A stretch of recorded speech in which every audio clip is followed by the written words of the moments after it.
દ્વારકા જિલ્લામાં શુક્રવારે પણ સવારથી મેઘ સવારી આવી પહોંચી। દ્વારકા, કલ્યાણપુર, ભાટિયા, હર્ષદ સહિતના વિસ્તારમાં ધોધમાર વરસાદ વરસ્યો હતો, જેથી ગામના રસ્તાઓ પાણી થઈ ગયા હતા। ભાટિયા આસપાસ તો 2 ઇંચથી પણ વધુ વરસાદ ખાબકી જતા મુખ્ય બજારમાં નદી વહેતી હોય તેવા દ્રશ્યો જોવા મળ્યા। લોકોને ગામની શેરીમાં નદી પાર કરતા હોય તેવો અહેસાસ થયો, તો ખેતરો પણ પાણી થઈ જતા ખેડૂતો પણ ખુશખુશાલ જોવા મળ્યા। આ બાજુ કલ્યાણપુર તાલુકાના રાવલ ગામે પણ મેઘરાજાએ તોફાની અંદાજમાં એન્ટ્રી કરી। રાવલ ગામે ધોધમાર વરસાદ પડતા શહેર રસ્તા પર દરિયો વહેતો હોય તેવા દ્રશ્યો સર્જાયા। શહેરના આઝાદ ચોક, રામાપીર ચોક, શાક માર્કેટ, બસ સ્ટેશન સહિતના વિસ્તારમાં પાણી ભરાતા વાહન ચાલકો અટવાઈ ગયા। તો કલ્યાણપુરના લાંબા ગામમાં પણ મેઘરાજાએ ધમાકેદાર બેટિંગ કરી, જેથી લાંબા ગામ પાણી થઈ ગયું હતું। સ્થળ ત્યાં જળની સ્થિતિ સર્જાઈ હતી। 2 ઇંચ જેટલો વરસાદ પડતા રોડ પર જાણે દરિયો વહેતો હોય તેવા દ્રશ્યો જોવા મળ્યા। એટલું પાણી ભરાયું કે કેટલાક નીચાણવાળા વિસ્તારના ઘરમાં પાણી ઘૂસી ગયા। લોકોની ઘરવખરી પાણીમાં તણાઈ ગઈ। લોકોના લોખંડના ખાટલા પાણીમાં તણાતા જોવા મળ્યા, તો અમુક વિસ્તારમાં ગોઠણસમા પાણી ભરાઈ ગયા। જામનગરના જામજોધપુર તાલુકાના જીણાવરી ગામમાં જળબંબાકારની સ્થિતિ સર્જાઈ હતી।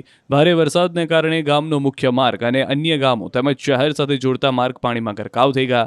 જામજોધપુરના ગ્રામ્ય વિસ્તારની નદીમાં પૂર આવતા જીણાવરી ગામનો અન્ય ગામો સાથે સંપર્ક તૂટ્યો હતો।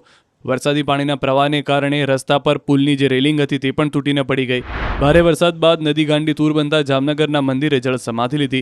જામનગરના રંગમતી ડેમના પાટિયા ખોલતા ધરેડમાં આવેલા ખોડિયાર મંદિર આસપાસ પાણીનો ધસમસતો પ્રવાહ જોવા મળ્યો। ઉપરવાસમાં ભારે વરસાદને લઈ રંગમતી ડેમમાં પાણીની ભરપૂર આવક થતાં 3 ગેટ ખોલાયા। મોડી સાંજે ડેમમાંથી પાણી છોડાતા ખોડિયાર મંદિર તરફ જવાનો રસ્તો પર પાણી ફરી વળ્યા। ખોડિયાર મંદિરનો ઘણો ભાગ જળમગ્ન થયો। મંદિર આસપાસ પાણીના પ્રવાહને લઈને નયનરમ્ય દ્રશ્યો જોવા મળ્યા હતા। આ બાજુ ઉપરવાસમાં ભારે વરસાદ બાદ રાજકોટના ઉપલેટામાં મોજ ડેમમાં નવા નીરની આવક થઈ। ઉપલેટાનું જીવાદોરી સમાન 44 ફૂટની સપાટી ધરાવતા મોજ ડેમમાં વરસાદને પગલે નવા નીરની આવક થઈ।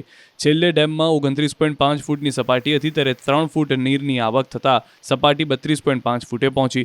મોજ ડેમમાં 3295 ક્યુસેક પાણીની આવક ચાલુ છે। ડેમ હાલ 40% ભરાયો છે અને ઉપલેટા શહેર તથા પાણી પુરવઠાના ગામોને પીવાના પાણીનો પ્રશ્ન હલ થયો છે। સુરેન્દ્રનગર જિલ્લાના ચુડા, વઢવાણ, ધાંગધ્રા, લીંબડી, મૂળી સહિતના વિસ્તારમાં 1 થી લઈને 3 ઇંચ વરસાદ ખાબક્યો। વરસાદથી વાતાવરણમાં ઠંડક પ્રસરી। વરસાદ પડવાથી ખેડૂતો ખુશ થયા। QR કોડ સ્કેન કરો અને ડાઉનલોડ કરો ન્યૂઝ 18 એપ। મેળવો ગુજરાત અને દેશ દુનિયાની પળે પળની અપડેટ્સ।